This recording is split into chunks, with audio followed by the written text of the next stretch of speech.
Hello and welcome. I'm here to react to Tyler Perry's Sisters. I want to say something because I reviewed last week the first episode of the season, and I realized that I used quite a few expletives to react to this show. And then I noticed that I didn't explain why I said that I was going to review Sisters. So, I did a video on the guy who told that woman she was average at best, and that video went viral. And what I realized was that person is no different than any other person that practiced true capitalism in the American sense. All of our industries in this nation has been on the commodification, the subjugation, and the tabooing of black bodies. And Toni Morrison described in her book, The Source of Self-Regard, she explains that minstrelsy was a way for white performers to explore taboo subjects while utilizing the black body and the oversimplification of those subjects through the conduit, and I'm adding that last part on, through the conduit that is the black body. But the black body is a taboo existence in the existence of what we know to be America. And capitalism has exploited that coding in the system. A part of that coding is that anybody can make gains off of the marginalization and the frivolity by which our image and our being is related to. Tyler Perry is no different from the dude who told that lady, "You're average at best," which is no different than the Asian beauty supply store in a black neighborhood whom he does not, or she does not, or that family does not dwell amongst. It is no different than rap labels. It is no different, it's no different, it's no different. It's no different from JP Morgan. It's no different from Tiffany and Co. Because it's all a part of the coding. It's all a part of the system. And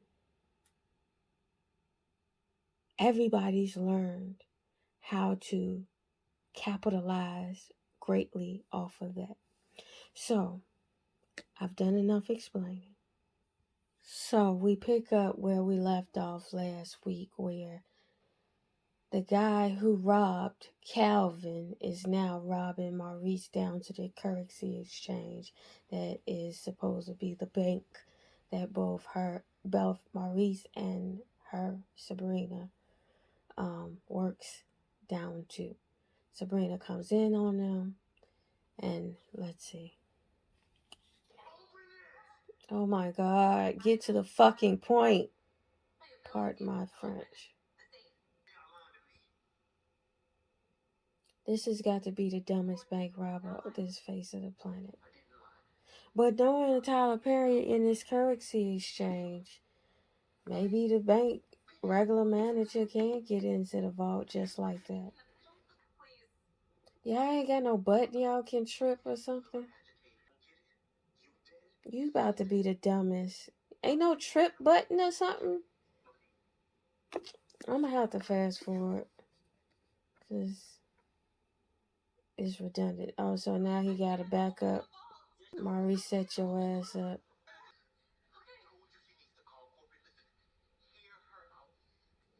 Maurice would have been left for dead in my book, because as soon as he had that gun so tight on his neck, I'd have ran Fuck you in this bank, this currency exchange. His accent thick. Where he from? If I was corporate, I'd have been fired all of y'all, especially you, Sabrina. Cause at this point, bad just follow you. You make dumbass decisions by helping Andy. You made dumbass decision by fucking Jabari. You making dumbass. Why isn't it, girl? Frankie got fired for less. Ain't no trick words to tell him to make it. Now we down to this house look like it's under renovation with Zach and I'm assuming a realtor. So Zach finna make a phone call before he pull the trigger on buying this home. I hate it for Zach that he went in like this. So he calls Meg Thee Stallion's big auntie, discuss him buying this home and him being nervous. So the realtor trying to shoot her shot cause he in a suit and didn't know that just last week he was an ain't shit nigga from around the way who didn't have on a suit. But bless her heart. I knew it was the suit. It's just that basic. I knew it. I knew that was coming. So we come back and they still down to the currency exchange trying to rob the vault. And I don't understand it. When do the security ever come to be down to the bank? Bless her heart for the way she trying to sell this, but I don't believe Sabrina's in danger. Maurice ain't shit. All of them need to be fired. Popo slid on them. So the police is on the premises. So Sabrina told the police that Maurice knew homie who robbed the bank. The video would show a familiarity between the two of you. Y'all been down to the bank fraternizing once before. Both y'all need to be fired. Now we down to to Danny's job, and she's checking out how she look in her phone while some nigga pull up to inevitably shoot his shot. He's cute. They must be familiar with one another. I think that's the stripper that was down to the restaurant last season. So apparently Danny and the stripper had, got it in on occasion, and she feels like that's what he do. He thought in for the paper, and he like, no, that was just for you. So she wanted him at his lowest in college, and now he the fine nigga, and she don't want him, and he confused. Why I feel like this stripper gonna connect them to that show on BET Plus where Eva played in it, all the Queen's Men. What I say? Predictable. Come to eat, and he invites her. That is the place in that show. So Danny going down to Eaton where Eva is the madam. He throwing it at her. She ain't catching it. Do we forget that Preston exists? Or is they just kicking it? Because he did pay your rent. And you, on the first season, said you would date a rat if he paid your rent. So bless your heart. At least you stepped up the esteem, I guess. So we down to Karen's facilities where she only got one client in the chair. Bless her heart. The way Tyler is writing it, it's supposed to be where you supposed to look at Karen like, oh shucks, you should have held Zach down and rolled it out through the STDs and the cheating and the gaslighting and the accidentally getting smacked in the face and shit. We supposed to forget about all of that and hold him down. So when he inevitably wins, y'all be in it together. Bless your heart. So Zach giving her back the money to make her break even. The thing about it is, him giving her that money was just breaking even. And all that money invested was for naught. Because if I could put that same amount of money at the average rate of it putting you up in the house and put that in a bank, I could have had some trivial interest on it. If I'd have invested in some stock market app, I could have had some more money or had a better time in losing the money. So Karen called Zach, and Zach got her blocked. Oh, Karen, why are you calling this nigga? I don't get it. Move on. He ain't gonna be no different just because he got money. Are you thanking him for the money you gave? I guess. This is giving me that movie tease. He don't come up with a new storyline. He just give it to different characters. What's that movie where Taraji went crazy? What kind of man is he? He brought you STDs and cheated on you and acted like you seeing somebody getting their head blown off. What and shit? What kind of man is he? Yeah, bitch. What? Now, don't let me side with this nigga. Girl, don't do it. Bitch, don't do it. He the same ain't shit nigga from before. He just got a coin with it. She had 3 years. Nigga. I don't get the writing because the lack of self-awareness. She had 3 years of you cheating on her, living off of her. Bless your heart. So Fatima come down to the house. I guess they in an unfinished basement. I know the way Tyler is trying to write it as if Fatima hit the jackpot. No, Fatima gave him a better leg up than Karen gave him. And the leg up shouldn't have came from them. That same program was that he was a part of, that he bumped into Fatima and ended up being accepted to. That same program was supposedly in existence prior to him even knowing of Fatima. So much so that Tyler wrote that they knew about it. Like, it was a reputable organization. They knew about it. Woo up the bam, this, that, and the third. Not only that, Karen mama put him on to that same dude who was running the organization.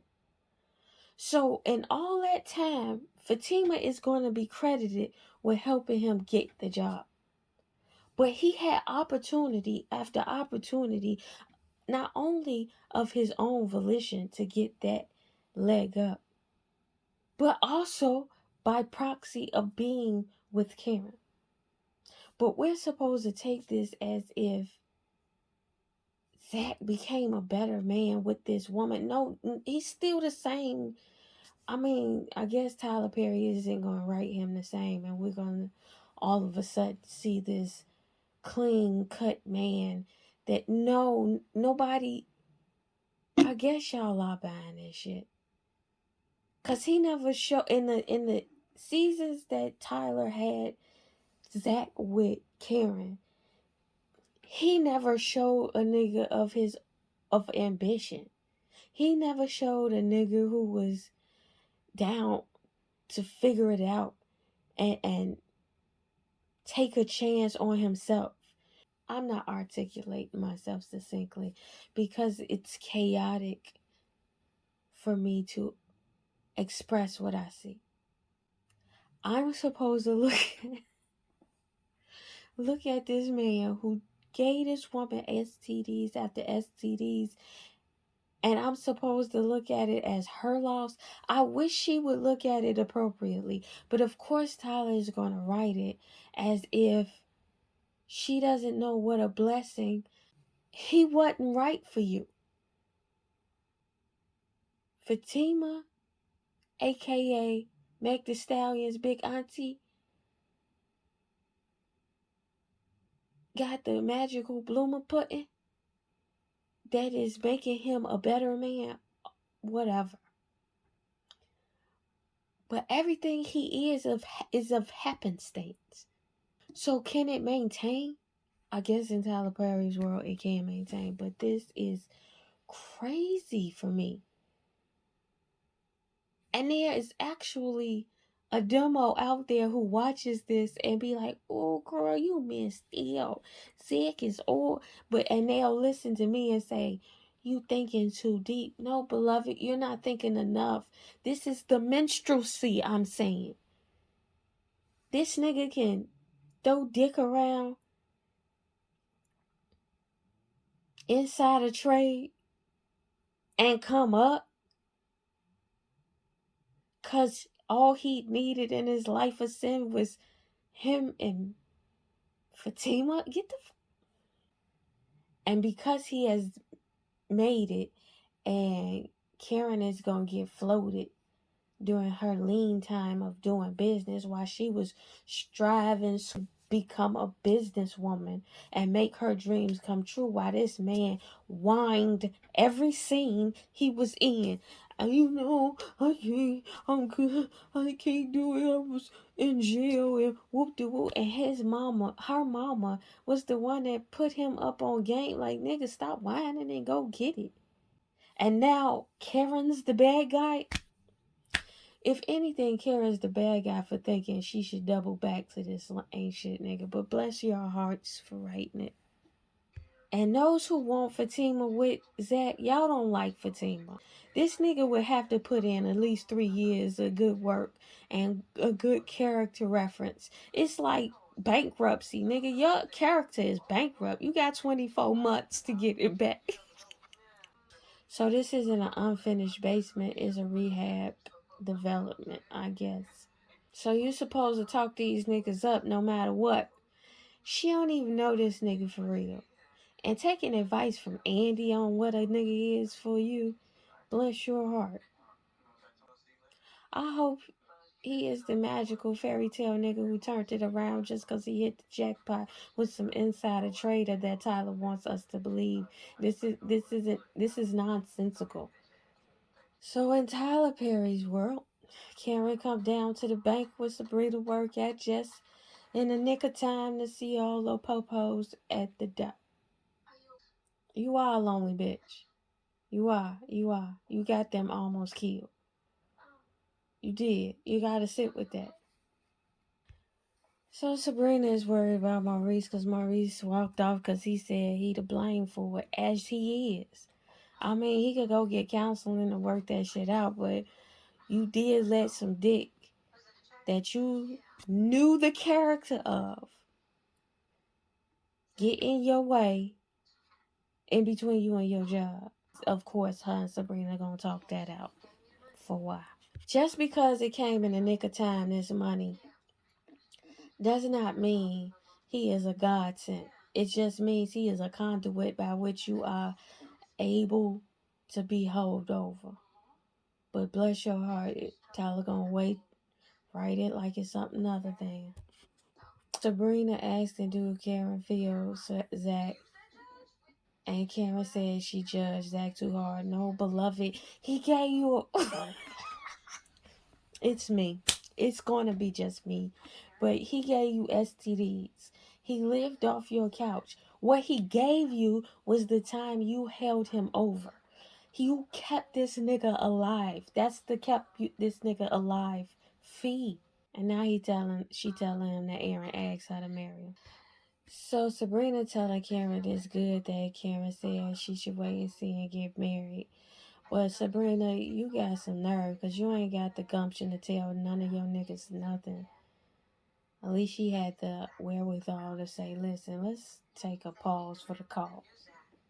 The new Zach, bless her heart. Why do y'all think he's new? Because he put on a suit? Maurice over there moping. Karen go down to the lobby and call Danny and Andy.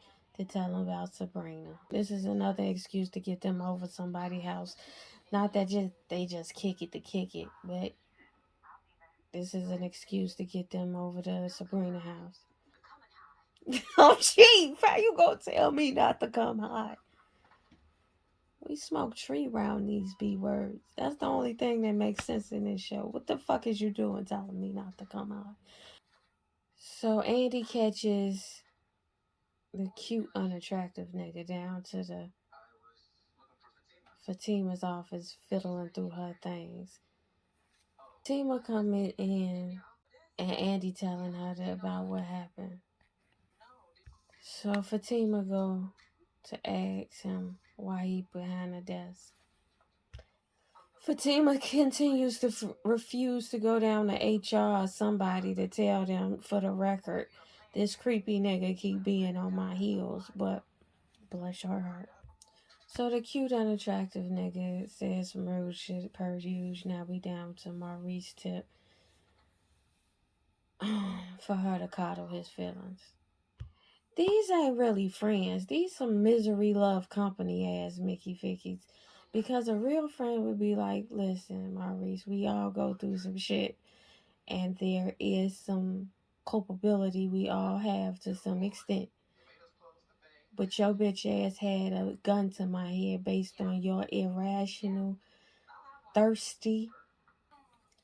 But we gonna drink this wine. If I was Sabrina, I wouldn't go back to her apartment, to Maurice's apartment, his apartment. Because didn't he say he would kill them?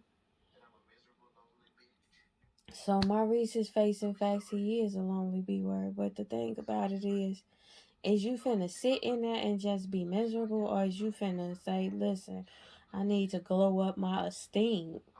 And he's assigning his miserableness to things outside of himself and people who he don't even know exists, about how they just fucking and fucking and fucking and they really ain't trying to settle down. So that's why he lonely. No, you lonely because you don't like you. The fact that you thought you could make a relationship out of a nigga who robbed your roommate. Nigga, you was fooling yourself if you thought that was on some good terms. Thinking this man could be a legitimate person to mate with. Okay, that's the point of it all. It ain't got shit to do with nobody outside of you. You got mommy daddy issues. The actor who played Maurice, he should play on Broadway. Yeah, they should fire his ass. They should fire his ass. And Sabrina, you lying to niggas. How can anybody trust your advice either? Y'all ain't friends. Y'all just got bad ideas and circle jerk the bad idea. So Sabrina catches Calvin hunching the white girl. I don't know how good this reaction is gonna be for y'all. Bless his heart. I noticed with Tyler Perry, and I think I'm gonna do a essay on it. A legitimate essay where I am backed by other resources, other citations. Because I have a theory on this man. Tyler Perry is a rampant capitalist. But Dave Chappelle did a joke. And I had said something to that effect in the video where I was talking about the guy who said you're average at best, when he told a black woman she was average at best. In that video I said this, but Chappelle had a more clear illustration of it. He said that there was a guy who got himself free from slavery, and he got some money where he bought slaves himself. And he was a horrid slave master. And he turned into what he had bought himself from. I am imagining the position of those who were in bondage under his yoke. The guy who freed himself. The dilemma of the torture of being in the bondage of him, but being confronted with the reality that it don't come in one form, right? It don't come just as a white slave owner. There's multiple slave owners. And then I think about those who are outside of his yoke, those who are under other people's yoke and witness him being a slave holder. What is that perspective? And seeing a black man be a yoke or hold the yoke of bondage of other humanity, and the premise of that being black and white, and he's black in that position. Like, are you struck by the dilemma of seeing that the paradigm is not exactly what you thought it was? Or are you struck more that this man has chose that form to capitalize in these United States? When I look at Tyler Perry, I be expecting him to be something other than. I be expecting him to try. But this nigga don't try. He gives these excuses about I tried getting writers. No, sir, you did not. You very much did not try. You gave a half-assed attempt at it. Tyler Perry gives us his ass to kiss. He sojourned through various platforms to get to a point where now he is in a power position in media with subpar product. That's amazing to me. Tyler Perry should give us all the sentiment that I can do anything. Because he slaps some shit up on the screen every Wednesday. Today is Wednesday. As much as he want, and he get away with it. And we fork over our eyeballs to watching this. But it's our responsibility though. I'm gonna have to flush this out in a different video or whatever. But I'm jolted in this sentiment every time I watch Sistas. Because I really, really another reason why I want to recap or react to Sistas is because I want to give an account the future. If you dig to this layer in the cloud, that the technological anthropologists who will dig into the recesses of this approach in media will hear a voice of the consumer in the audience who said, girl, he playing with our image though. That's what I really want to do. Because like the fool la la he doing, his pen ain't even eloquent enough to be trash, to write this trash. To the ethos, tell the future I said so.